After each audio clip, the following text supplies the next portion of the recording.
Franco Colapinto explota contra Carlos Sainz tras quitarle la butaca en Williams. Quédate hasta el final para ver tremenda bronca entre ambos pilotos. Carlos Sainz seguía sentado en el borde del pequeño sofá de su motorhome, con la mirada fija en el suelo. La toalla que había usado para secarse el sudor colgaba sobre sus hombros, y su respiración aún se sentía pesada tras el esfuerzo físico y mental de la carrera. Pero esta vez, el cansancio no era solo físico. Era mental, emocional. Sabía que esa llamada no sería fácil, que lo que iba a decir tendría consecuencias. Pero ya no podía seguir postergándolo. Lo que estaba en juego no era solo su carrera, sino también una relación que, hasta hace poco, consideraba cercana. El teléfono seguía en su mano derecha. No era la primera vez que abría la lista de contactos y buscaba el nombre de Franco Colapinto. Había hecho lo mismo la noche anterior, justo después de la clasificación. Había hecho lo mismo en la mañana del día de la carrera, pero en ambas ocasiones decidió no llamar. No encontraba las palabras adecuadas, y en el fondo, tenía miedo de la reacción de Franco. Sabía perfectamente que el joven piloto argentino no se tomaría bien la noticia. Nadie lo haría. Pero el final de la temporada ya había llegado, y si no lo hacía ahora, todo se saldría de control cuando la prensa comenzara a especular y los titulares hablaran antes que él. Respiró hondo, pulsó el icono de llamada y llevó el móvil a su oído. El sonido del tono de llamada retumbó en su cabeza. 1, 2, 3 veces. Por un momento, pensó que Franco no contestaría. Quizás ya sabía lo que Carlos quería decirle. Quizás había decidido ignorarlo, o peor aún, bloquearlo. Pero entonces, la llamada se conectó. Al otro lado de la línea, la voz de Franco llegó cortante, directa, con esa mezcla de frialdad y rabia que Carlos temía. ¿Qué quieres, Carlos? La pregunta fue seca, sin rodeos, cargada de esa energía tensa que se siente justo antes de una tormenta. Carlos cerró los ojos por un segundo y apretó el puente de su nariz con los dedos, buscando serenarse. Había imaginado 1000 veces cómo sería esta conversación, pero nada podía prepararlo para la realidad. Franco, escucha. Sé que no es fácil lo que voy a decirte, y sé que ahora mismo probablemente me odies un poco. Comenzó con voz calmada, pero su tono reflejaba un esfuerzo por controlar cada palabra. Quiero hablar contigo directamente, sin intermediarios, sin prensa de por medio. No quiero que te enteres por un titular ni por un rumor en el paddock. Quiero que lo escuches de mí. Suscríbete solo si consideras que Franco merecía un año más de contrato en Williams. Hubo un silencio. Un silencio incómodo, pero que decía más que 1000 palabras. Carlos podía escuchar la respiración de Franco al otro lado, pero no dijo nada. Era el silencio del que espera una confesión que ya intuye. Ya lo sé, Carlos, respondió Franco, cortante, directo, sin dejar espacio para excusas. Todos lo sabemos. No hacía falta que me llamaras para confirmarlo. ¿De verdad crees que no me enteré? En este mundo, las noticias vuelan, hermano. No me vengas ahora con discursos de buena fe. Carlos se mordió el labio. La frialdad de la voz de Franco le dolió más de lo que esperaba. No porque no la mereciera, sino porque sabía que estaba cargada de decepción. Lo conocía lo suficiente para saber que, detrás de esa rabia, había dolor. Y eso, de alguna forma, lo hacía sentir aún peor. No quiero que pienses que esto fue algo personal, Franco, respondió Carlos con un tono más firme, intentando recuperar el control de la conversación. No fui yo el que decidió cómo se dieron las cosas. Yo tampoco sabía nada hasta hace unos días. Me llamaron, me explicaron la situación y, créeme, no fue una decisión fácil para mí tampoco. No controlamos estas cosas, lo sabes tan bien como yo. Ah, ¿sí? Respondió Franco con una risa seca y sarcástica. ¿Y qué fue lo que te explicaron, Carlos? ¿Que yo era un estorbo? ¿Que tenían que hacer espacio para ti? Porque eso es lo que parece. No me vengas con cuentos de no tuve opción. Siempre hay una opción. Tú elegiste esta. Suscríbete solo si amarías una dupla Sainz Colapinto. El golpe de esas palabras fue más fuerte de lo que Carlos había previsto. Se levantó del sofá y comenzó a caminar por el motorhome, con el teléfono aún pegado a la oreja. Se pasó la mano por la nuca, como si intentara aliviar la tensión acumulada. No es así, Franco. No fue así. Esto va más allá de nosotros, replicó con seriedad. Sabes cómo funciona la Fórmula 1. Las decisiones no siempre están en nuestras manos. Yo solo supe que me ofrecían una oportunidad y, siendo sincero, ¿qué habrías hecho tú en mi lugar? No soy tú, Carlos, respondió Franco sin titubear. No haría lo mismo. Yo no me callaría mientras otro piloto perdía su asiento. Yo lo enfrentaría de frente, no por la espalda. El silencio volvió, pero esta vez fue más denso. Carlos sintió el peso de esas palabras, porque sabía que, en parte, Franco tenía razón.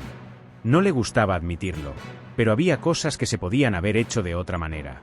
Quizás no con él, pero tal vez podría haber levantado la voz. Quizás podría haber hecho algo más que aceptar la oferta y asentir con la cabeza. No te voy a pedir que me perdones, dijo Carlos después de unos segundos de reflexión. No quiero justificarme. No te llamé para eso. Te llamé porque respeto lo que has hecho, lo que has logrado. Eres uno de los mejores pilotos jóvenes que he visto en años, y sé que esta no es la forma en la que querías que terminara el año. Lo entiendo, de verdad. Pero también sé que no se termina aquí. Esto no te va a detener, Franco. Lo sé. No me digas lo que sé, Carlos, respondió Franco con una voz más baja, pero no menos tensa. No necesito que me des lecciones de superación. Lo único que quería de ti era claridad, y eso ya no lo tengo. No sé si te creo. No sé si creerte, Carlos. Carlos apretó los labios. Sabía que ya no podía cambiar la percepción de Franco. No con palabras. No con esta llamada. Los dos estaban en mundos diferentes ahora, y aunque habían compartido charlas, bromas y experiencias en el paddock, eso ya era parte del pasado. La Fórmula 1 tiene sus propias reglas. No hay lugar para las amistades cuando los contratos están de por medio. Está bien, Franco, dijo finalmente, con una voz que parecía más cansada que antes. No te culpo por no creerme. Solo quería que lo escucharas de mí antes de que todo el mundo comenzara a hablar por nosotros. No te deseo nada más que éxito, hermano. No hay nadie que se merezca más estar aquí que tú. Solo recuerda eso. Hubo una pausa. Ni Carlos ni Franco hablaron, pero ambos sabían que era el fin de la conversación. Lo que quedara por decir, ya no importaba. Las palabras no repararían lo que se había roto. Cuídate, Carlos, fue lo último que dijo Franco, con un tono más frío que al inicio. Luego, la llamada se cortó. Carlos se quedó con el teléfono en la mano, mirando la pantalla apagarse poco a poco. Se sentó de nuevo en el sofá, dejó caer la cabeza hacia atrás y cerró los ojos. La adrenalina de la carrera ya había desaparecido, pero la sensación de vacío seguía ahí, creciendo en su pecho. Por un momento, se permitió sentirlo todo: el cansancio, la culpa, la nostalgia por lo que alguna vez fue una amistad. Miró hacia la puerta del motorhome, donde se escuchaban los ruidos de la celebración del equipo. Las voces alegres, las risas, los aplausos. Se levantó lentamente, se puso la chaqueta del equipo y se dirigió hacia la puerta. Antes de salir, echó un último vistazo a su teléfono. El nombre de Franco Colapinto seguía allí, en la lista de llamadas recientes. Pensó en borrar el registro, pero no lo hizo. Lo dejó ahí, como un recordatorio de que no todo en la Fórmula 1 se gana en la pista. Algunas batallas, las más difíciles, se luchan fuera de ella. Algunas victorias dejan cicatrices. Y algunas llamadas, por más necesarias que sean, no siempre terminan bien. El silencio que se apoderó de la línea no era un simple vacío de sonido. Era un abismo cargado de todo lo que ninguno de los dos se atrevía a decir. Cada segundo de ese mutismo pesaba como una losa. Los pensamientos de Franco eran un torbellino descontrolado, cada vez más intenso, cada vez más frustrante. Su respiración se escuchaba entrecortada, no porque estuviera agotado físicamente, sino porque su mente estaba tratando de contener una avalancha de emociones que luchaban por salir. No era solo enojo. Era decepción, impotencia, traición.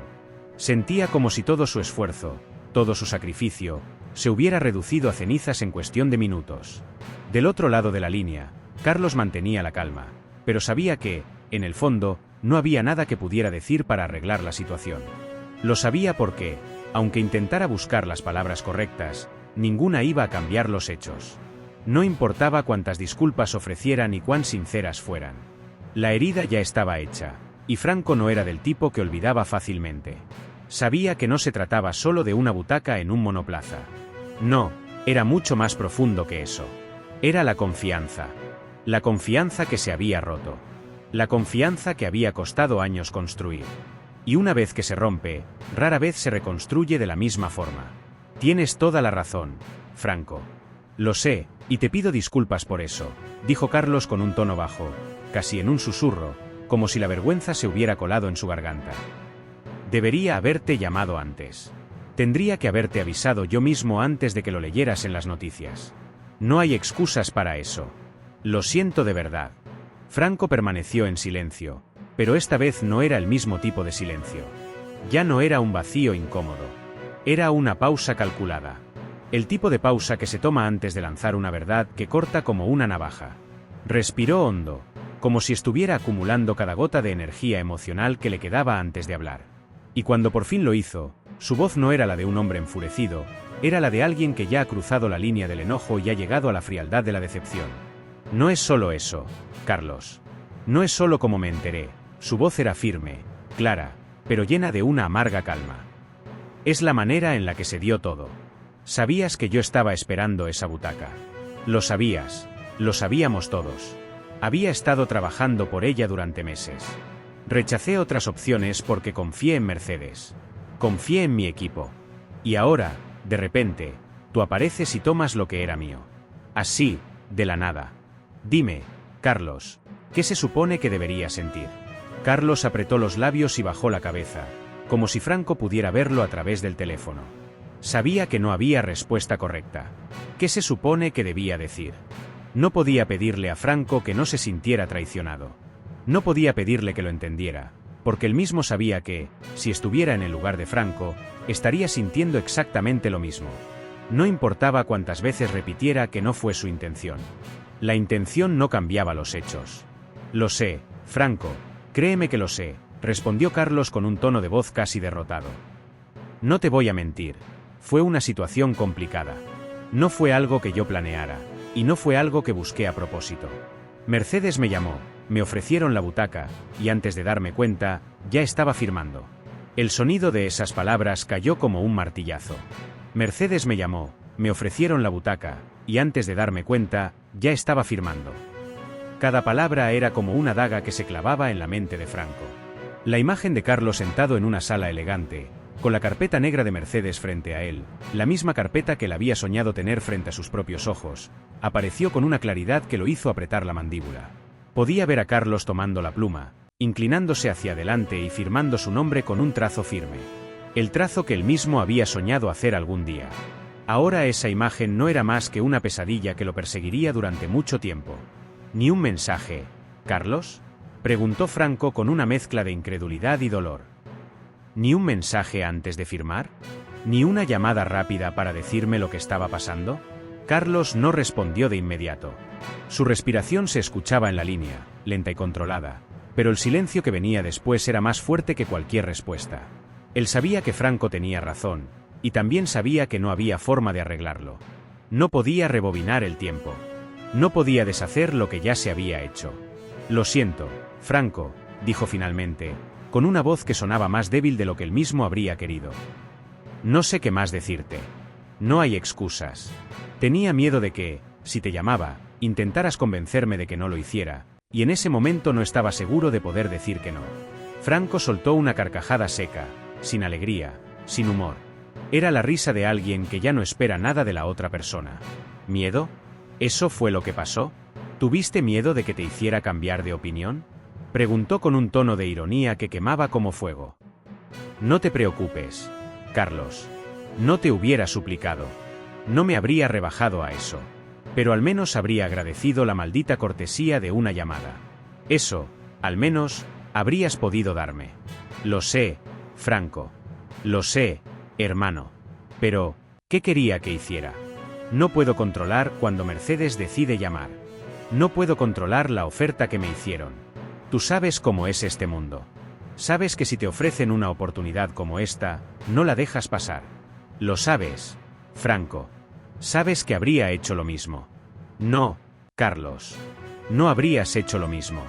Porque si tú hubieras estado en mi lugar, yo te habría llamado. Habría tenido la decencia de hablarte antes de que lo vieras en las noticias, respondió Franco con una frialdad que no había mostrado hasta ahora. Su voz ya no temblaba, ya no se rompía. Era una línea recta, sin titubeos, sin dudas. Eso es lo que diferencia a unos de otros, Carlos.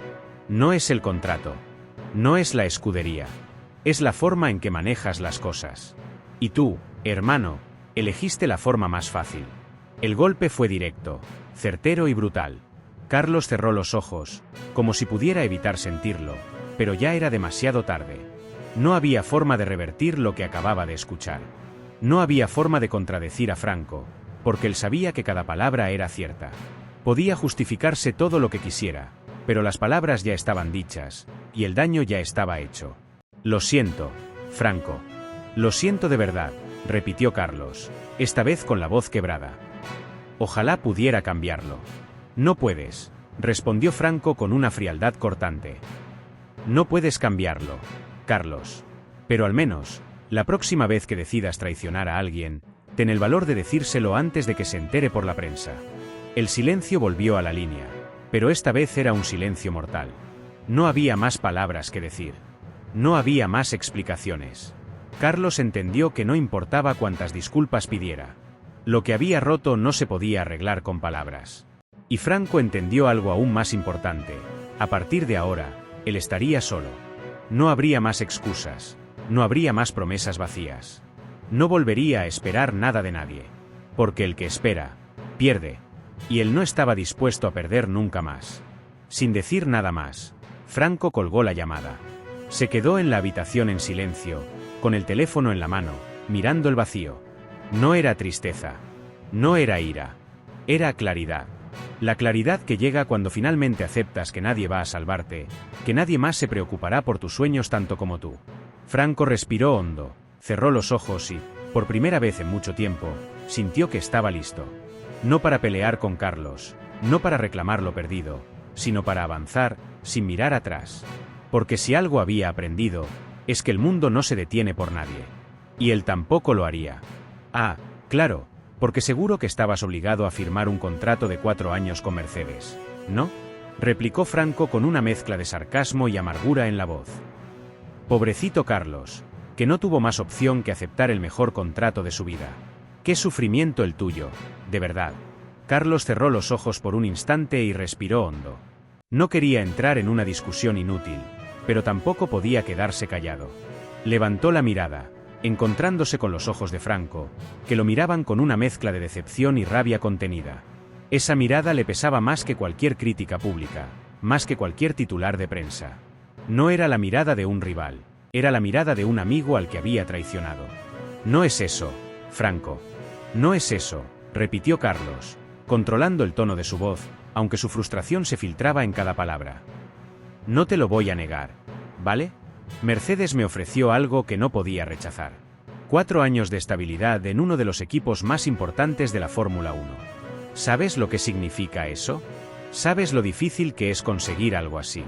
No puedo pedirte que lo aceptes, ni que lo entiendas, pero tampoco puedo decirte que habría actuado diferente. Porque no lo habría hecho, Franco. No lo habría hecho. El silencio se hizo presente entre ambos. Las palabras de Carlos flotaban en el aire, pero no parecían calmar la tormenta que Franco tenía en la cabeza. Su respiración era lenta, pero cada inhalación parecía más pesada que la anterior. Apretó los labios, pasó una mano por su cabello y soltó un suspiro largo. Uno de esos suspiros que no liberan la tensión, sino que la condensan aún más. Claro que no lo habrías hecho diferente, Carlos, respondió Franco con la voz rota, pero con un sarcasmo afilado que cortaba como una navaja.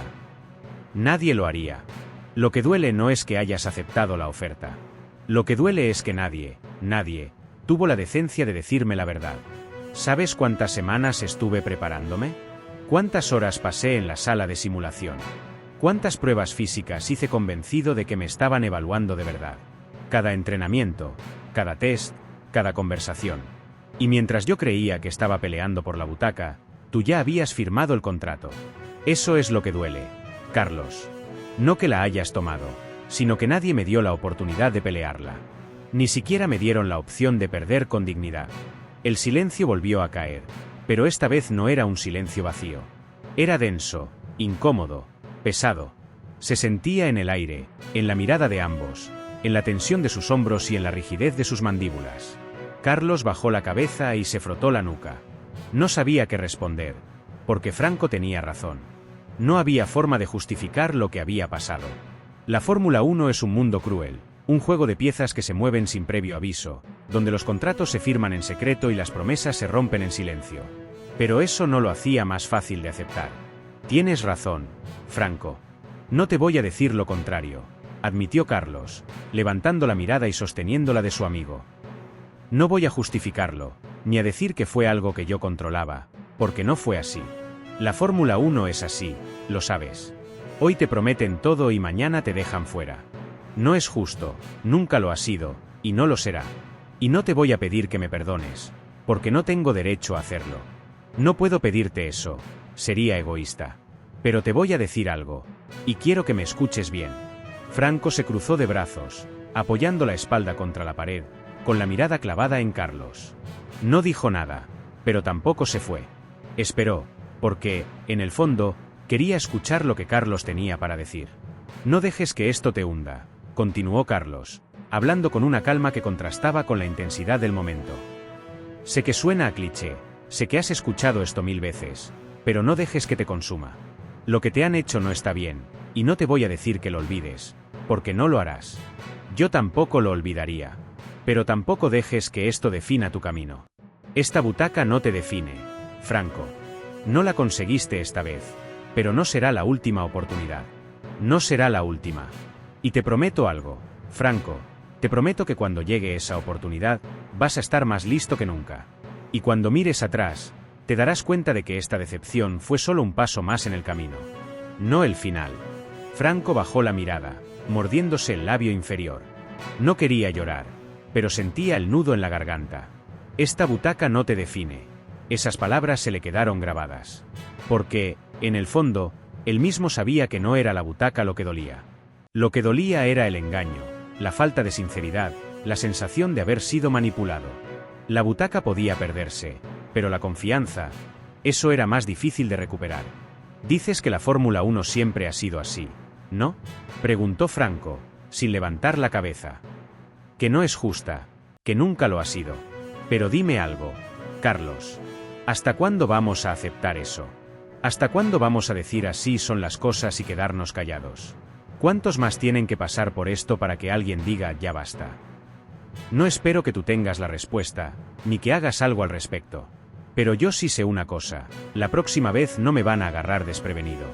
La próxima vez no voy a ser el último en enterarme. Carlos apretó los labios. Quería responder, quería decirle que tenía razón, que el sistema estaba roto, pero también sabía que el sistema no iba a cambiar. No de la noche a la mañana. No por una conversación entre dos pilotos. Pero eso no significaba que Franco no pudiera cambiar su propia historia. No significaba que no pudiera usar esa rabia, esa frustración, para impulsarse más allá de los límites que otros le habían impuesto. Entonces hazlo, dijo Carlos con firmeza. Usa esto, Franco. Usa esta rabia, este dolor, esta decepción. No lo entierres, no lo ignores. Úsalo. Porque si alguien puede volver más fuerte después de esto, eres tú. Lo he visto. Lo he visto en cada carrera, en cada curva, en cada vuelta en la que hiciste lo imposible por ganar. No necesitas que te den la butaca, Franco. Tú mismo vas a construir tu propia butaca, tu propio lugar. Y cuando lo hagas, no habrá contrato que lo pueda cambiar. Franco levantó la mirada, y por primera vez en esa conversación, sus ojos no reflejaban rabia ni tristeza. Había algo más. Una chispa. Una determinación que Carlos reconoció de inmediato, porque él mismo la había sentido antes. No había nada más peligroso que un piloto que no tiene nada que perder. Y en ese momento, Franco Colapinto se convirtió en exactamente eso. La próxima vez, dijo Franco con voz firme, acercándose a Carlos y mirándolo directamente a los ojos, no voy a necesitar que nadie me diga que la butaca es mía. Lo voy a saber, porque no voy a dejar que nadie la tome antes que yo. ¿He entendido? Carlos no dijo nada. Solo asintió. Porque sabía que, en ese preciso instante, Franco había cambiado. Ya no era solo un piloto buscando una oportunidad. Era alguien que había visto la verdad de ese mundo despiadado y había decidido que nunca más sería engañado. La próxima vez no necesitaría que nadie le dijera que la butaca era suya. Él mismo se la iba a ganar, y esta vez, nadie se la arrebataría. Bonito discurso, Carlos, respondió Franco con un tono que no era ni agresivo ni amistoso, pero que dejaba entrever una cierta apertura, como quien acepta escuchar, pero no prometer nada. Pero ahora mismo no me sirve de mucho, ¿sabes? Perder esta butaca fue un golpe, uno de esos que cuesta digerir. Me juego la carrera en cada oportunidad que tengo, y esta era la gran oportunidad. ¿Y ahora? ¿Qué? ¿Qué se supone que haga? ¿Esperar? ¿Tener fe? El silencio se coló por la línea durante un segundo. Se escuchaba la respiración de Carlos al otro lado, pausada pero firme, como si estuviera buscando las palabras exactas para no sonar condescendiente. Porque sabía que, si había algo que Franco odiaba más que perder, era que lo trataran como a un niño que necesita consuelo. No, no esperes, Franco, dijo Carlos, con una voz firme y segura, esa voz que solo se obtiene después de haber pasado por el mismo infierno. No te quedes esperando a que alguien te regale nada. Pero sigue luchando, sigue empujando. Esta butaca se me dio a mí esta vez. Pero te prometo que todos los equipos ya saben de lo que eres capaz. Lo ven, todos lo ven. No hay ni un solo ingeniero en el paddock que no sepa que tienes nivel para la F1. Y créeme, a la F1 le encantan las historias de redención.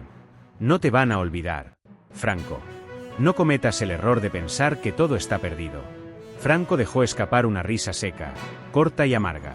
No era una risa de diversión, sino de incredulidad. Se pasó la mano por el cabello, cerró los ojos por un momento y apoyó la cabeza contra la pared. Su habitación estaba en penumbra, y la única luz que entraba era la de un farol de la calle que parpadeaba intermitentemente. Como su carrera, pensó con ironía. Parpadeando, a punto de apagarse. No es tan fácil, Carlos. No todos tienen 4 años garantizados en un contrato con Mercedes, respondió Franco, con un tono más calmado, pero todavía con una nota de resentimiento. Y esa última palabra, Mercedes, se sintió pesada, cargada de significado. Era un recordatorio de todo lo que Carlos tenía y él no. No, no es fácil. Nunca lo ha sido, ni para ti, ni para mí, ni para nadie, replicó Carlos, con una franqueza que se sentía sincera. Pero tú no estás aquí por suerte, Franco. Estás aquí por talento. Y el talento siempre encuentra su lugar, tarde o temprano. Te lo digo de corazón. No soy tu rival ni tu enemigo. No quiero serlo. Soy un piloto que te respeta y que sabe que vas a estar aquí antes de lo que crees. Franco sintió un nudo en la garganta. No era el tipo de palabras que uno espera escuchar, especialmente no de alguien que, técnicamente, había ganado en esta ocasión. Porque eso es lo que era, una victoria para Carlos y una derrota para él. Pero, en el fondo, sabía que Carlos no tenía la culpa. No era una cuestión de mérito, era una cuestión de oportunidad. Y en la Fórmula 1, las oportunidades no se reparten de forma justa. No se ganan solo con talento, se ganan con política, con dinero y con timín. Y esta vez, el tiempo no jugó a su favor. Veremos, Carlos. Veremos si tienes razón, dijo Franco, soltando un largo suspiro que se sintió más como una carga que como un alivio. No te guardo rencor, pero espero que, cuando yo esté en la parrilla, no te moleste verme en tu retrovisor. Cuando eso pase, no te preocupes, respondió Carlos con una sonrisa que casi se podía escuchar. Seré el primero en aplaudirte. Y te prometo que, cuando cruces la línea de meta, recordarás esta llamada. Porque vas a cruzarla, Franco. De eso no tengo dudas. Y entonces, se hizo el silencio. No hubo un adiós, ni un nos vemos, ni una despedida de cortesía. La línea se cortó de forma abrupta, pero no parecía una desconexión accidental. Era el tipo de silencio que se deja cuando ya no hay nada más que decir. Ambos sabían que las palabras no cambiarían nada. Carlos bajó el teléfono con lentitud, lo miró un segundo como si estuviera viendo una película que acababa de terminar, y luego lo dejó sobre la mesa. Se quedó sentado, con los codos apoyados en las rodillas, observando el suelo como si allí estuviera la respuesta a todas las preguntas que había acumulado en su carrera. Al otro lado, Franco aún tenía el móvil en la mano. No lo soltó de inmediato. No lo tiró, no lo lanzó, ni siquiera lo dejó sobre la cama. Lo mantuvo en la mano, apretándolo con más fuerza de la necesaria. Su mirada estaba perdida en un punto fijo de la pared, pero en su mente no estaba en esa habitación. Estaba en la pista. Sentía el volante en sus manos, la vibración del motor, la fuerza G aplastándolo contra el asiento en cada curva cerrada. Sentía la adrenalina en su pecho, ese fuego que se enciende antes de la luz verde. Era como si su cuerpo estuviera allí, en ese instante, listo para competir. Pero no estaba en la pista. Estaba en su habitación, solo, con el eco de las palabras de Carlos resonando en su cabeza. Cuando cruces la línea de meta, recordarás esta llamada, repitió en voz baja, casi para sí mismo. Cerró los ojos y apretó los dientes. No le gustaba admitirlo, pero esas palabras se quedaron con él. No quería que lo consolaran. No quería que nadie le prometiera nada. Pero, por alguna razón, esas palabras no sonaron vacías. No sonaron falsas. Carlos no le estaba vendiendo esperanza barata. Le estaba dando algo más valioso, respeto. Y eso, en la Fórmula 1, era un bien raro. El sonido del tráfico afuera le devolvió al presente. Se puso de pie, dejó el teléfono sobre la cama y se acercó a la ventana. La calle estaba casi vacía, solo pasaban algunos coches de vez en cuando. La luz del farol seguía parpadeando. Encendido, apagado, encendido, apagado. Su reflejo en el cristal le devolvió la mirada. No se reconocía del todo, o tal vez no quería reconocerse. Vio a un piloto que no estaba en la parrilla, pero también vio a un hombre que no iba a rendirse. A la F1 le encantan las historias de redención, ¿eh? Murmuró, con una sonrisa torcida que no sabía si era de cinismo o de determinación. Y entonces lo supo. No era el fin. Era solo una pausa. No era la primera vez que le daban la espalda. No era la primera vez que le cerraban una puerta en la cara. Y si algo había aprendido en todos estos años era que, cuando una puerta se cierra, otra se abre. Solo había que patearla.